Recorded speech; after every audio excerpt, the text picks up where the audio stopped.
जय महामाया। आपके अंदर बैठे हुए परमात्मा के अंश को मेरा प्रणाम। स्वागत है आपका एस्ट्रो यांत्रिक चैनल पर। आज हम चर्चा करेंगे उस ग्रह के बारे में जिसे ज्योतिष शास्त्र में देवताओं का गुरु कहा गया है। यह ग्रह ज्ञान, धर्म, सत्य, न्याय और आस्था का प्रतीक माने गए हैं। इनका रंग पीला, धातु सोना और रत्न पुखराज है।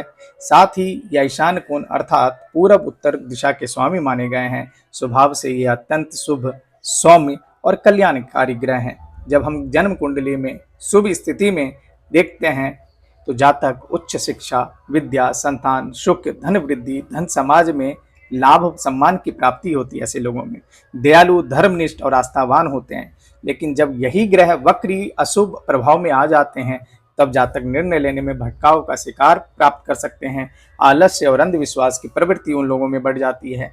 जीवन में अवसर बहुत सारे छूट जाते हैं। ज्योतिष में बृहस्पति को ब्रह्मांड का ज्ञान दीपक और धर्म का रक्षक माना गया है। यह जातक को विवेक, धैर्य और सकारात्मक दृष्टिकोण प्रदान करते हैं।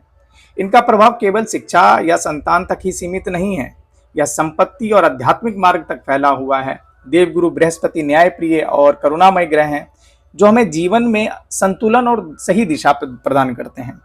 इनको प्रसन्न करने के लिए बहुत बार गुरुवार का व्रत बहुत सारे लोग करते हैं, पुखराज धारण करते हैं अगर शुभ फलदायी देने वाला है, केले की वृक्ष की पूजा करते हैं, बीज रूप मंत्र ओम प्रीम बृहस्पति नमः का जाप लाभकारी प्रदान करता है। तो आजमन याद रखिए, देवगुरु बृहस्पति केवल एक ग्रह नहीं बल्कि ब्रह्मांड में सत्य और का प्रतीक है, जो समय पर अपने अपने गोचर में कैसा रिजल्ट देते हैं। वक्री गति पर वो थोड़े से स्लो रिजल्ट दे देते हैं, कैसा रिजल्ट देते हैं और कब कब कैसा रिजल्ट देने वाले हैं ये भी बताते हैं। अब बात करते हैं 19 अक्टूबर से देवगुरु बृहस्पति अच्छी गति से ही अपने उच्च के राशि में बहुत लंबे समय के इंतजार के बाद एक बार फिर 12 वर्षों के बाद 19 अक्टूबर को अपने उच्च राशि कर्क में आएंगे और 12 नवंबर को वक्र गति आरंभ कर लगभग 48 दिनों की गोचर से अपने उच्च राशि में पूरे करने के बाद 6 दिसंबर को पुनः मिथुन राशि में लौट आएंगे। इसके बाद बृहस्पति 2 जून 2026 से लेकर 26 जून 2027 तक कर्क राशि में ही रहेंगे और अपने दिव्य प्रभार से विभिन्न लग्नों को, विभिन्न राशियों को प्रभावित करेंगे। इस वीडियो के माध्यम से हम जानेंगे कि यह विशेष गोचर वृषभ लग्न और वृषभ राशि के लिए कैसा रहने वाला है, कैसा फल लेकर आया है। यदि आपका जन्म कुंड समय व चंद्र राशि जन्म लगन इस गोचर से मेल खाता है तो आत्मजन यह वीडियो आपके लिए है, अत्यंत सहायक सिद्ध होगा। आप इसे ध्यानपूर्वक देखें और सुने क्योंकि यह इस आधार पर आप अपने आने वाले समय की सही योजना बना सकते हैं और जीवन को बेहतर दिशा दे सकते हैं। वृषभ लगन की बात करें या वृषभ राशि की बात करें तो यह गुरु का गोचर देवगुरु बृहस्पति इस समय आपके तृतीय भाव में विराजमान होंगे। चतुर्थ भाव में केतु की स्थिति रहने वाली है। पंचम भाव में लग्नेश शुक्र नीच होकर बैठे हैं, जबकि छठे भाव में सूर्य, मंगल और बुध की युति बनी रही है। दशमेश और भाग्य शनि इस समय एकादश भाव के साथ संबंध के साथ बैठे हैं। वहीं राहु भी राहु भी लाभ भाव की स्थिति में है।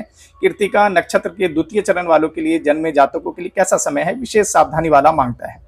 गुरु की स्थिति के कारण कंधे में दर्द, मांसपेशियों में खिंचाव और सूजन जैसी परेशानियां आपको देखने को मिलेगी। विवाह की बात अगर चल रही है तो वह रुक सकती है और व्यापार में विलंब से फल मिलेगा। चतुर्थ भाव में केतु के कारण माता को कष्ट हो सकता है। साथ ही छठे भाव में सूर्य, मंगल, बुध की युति के कारण आपको प्रत्यरी तारा में होने के कारण अस्पताल, कोर्ट कचहरी तथा पेट के निचले हिस्से में दर्द जैसी समस्या भी देखने को मिल सकती है।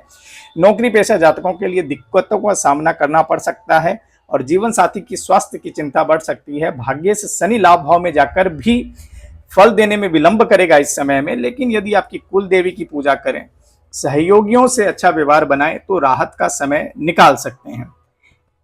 इस समय कार्य का भार और पारिवारिक जिम्मेदारियां बढ़ी रहेंगी, परंतु आप उन्हें अच्छे से निभा लेंगे। उपाय के रूप में आप हनुमान जी की पूजा और गणेश जी को दुर्वा अर्पित कर लाभ प्राप्त कर सकते हैं।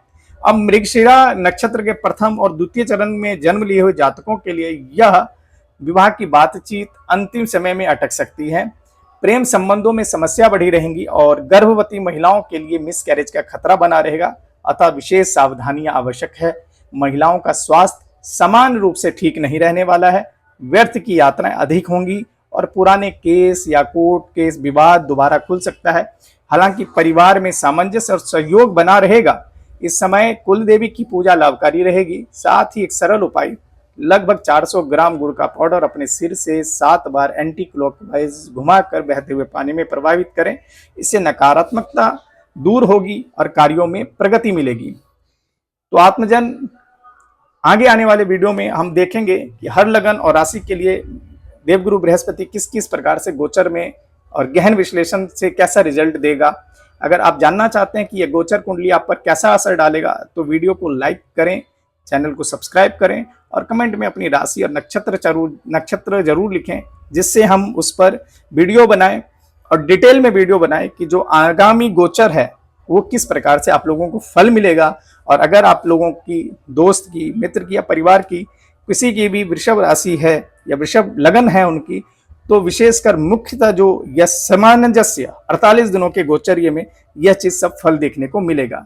तब तक के लिए मैं अपने शब्दों को विराम देता हूं और आप लोगों से विदा लेता हूं और आपकी मंगल कामना के लिए कामना महामाया से करता हूं। जय माई की।